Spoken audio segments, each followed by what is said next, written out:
നബി തങ്ങൾ പറഞ്ഞു ഖൈറുൻ നാസി ഖർനി സുമ്മല്ലദീന യലൂനഹും സുമ്മല്ലദീന യലൂനഹും, ഏറ്റവും ഉത്തമരായ മനുഷ്യന്മാർ എൻ്റെ തലമുറയാണ്, പിന്നെ അടുത്തവരാണ്, പിന്നെ അടുത്തവരാണ്. അതാണ് നബിയും സ്വഹാബത്തും താബിഈകളും തബഉ താബിഈകളും. ഇതാണ് ഖൈറായവർ എന്ന് നബി തങ്ങൾ പഠിപ്പിക്കുന്നു.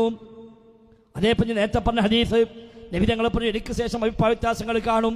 ഫഅലൈക്കും ബിസുന്നതി വസുന്നത്തിൽ ഖുലഫാഇർ റാഷിദീൻ, എൻ്റെ ചര്യയെ നിങ്ങൾ മുറുകെ പിടിക്കുക, ഖുലഫാഉർ റാഷിദീന്റെ ചര്യയെയും നിങ്ങൾ മുറുകെ പിടിക്കുക. അതാണ് മൻഹജ്. നബി തങ്ങൾ വീണ്ടും വിശുദ്ധ ഖുർആൻ വീണ്ടും പഠിപ്പിക്കുന്നു വമൻ യുതിഇല്ലാഹ വറസൂൽ ഫഉലൈക മഅല്ലദീന അൻഅമല്ലാഹു അലൈഹിം മിനൻ നബിയ്യീന വസ്സദ്ദീഖീൻ വശുഹദാഇ വസ്സാലിഹീൻ വഹസുന ഉലൈക റഫീഖാ. അല്ലാഹുവിനെയും റസൂലിനെയും അനുസരിച്ചാൽ അവർ ശുഹദാഇന്റെ കൂടെയാണ്, സിദ്ദീഖീങ്ങളുടെ കൂടെയാണ്, സ്വാലിഹീങ്ങളുടെ കൂടെയാണ്, അംബിയാഇന്റെ കൂടെയാണ്. അതാ സിറാത്തുൽ മുസ്തഖീം.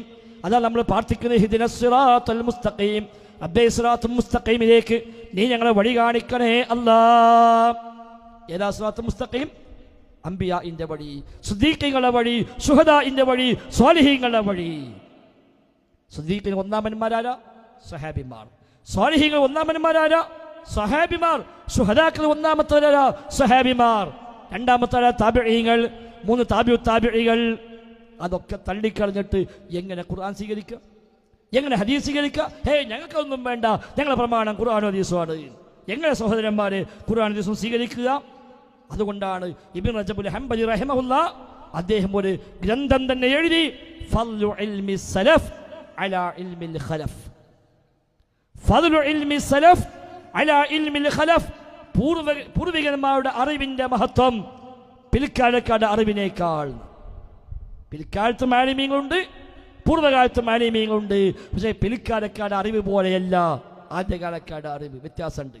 ഒരറിവ് അമലാക്കിയ അറിവാണ്, അവരെ അറിവ് അമലാക്കിയ അറിവാണ്. ഇബ്നു മസ്ഊദ് റളിയല്ലാഹു പറഞ്ഞു, ഞങ്ങൾ നബിന് 10 ആയത്ത് ആദ്യം പഠിക്കും, എന്നാൽ ആ 10 ആയത്ത് അമൽ ചെയ്യും, ശേഷമേ അടുത്ത 10 പഠിക്കൂ, പിന്നെ അത് അമൽ ചെയ്യും, പിന്നെ അടുത്ത 10 പഠിക്കും. അതുകൊണ്ട് ഫതഅല്ലംനൽ ഖുർആന വൽ അമല ബിഹി ജമീഅ, ഞങ്ങൾ ഖുർആനും പഠിഞ്ഞു, അതിനെ കൂടെ അമൽ ചെയ്യാനും പഠിഞ്ഞു. വെറുതെ ഹാഫിലിങ്ങൾ ഓലെ കൂട്ടത്തിലില്ല. ഓലെ ഖുർആൻ അമൽ ചെയ്ത് തത്ബീഖ് ചെയ്ത് അപ്ലൈ ചെയ്തുകൊണ്ടാണ് അവർ ഖുർആൻ ഹദീസും പഠിച്ചത്. അവരുടെ ഇൽമിന് ആ മഹത്വമുണ്ട്.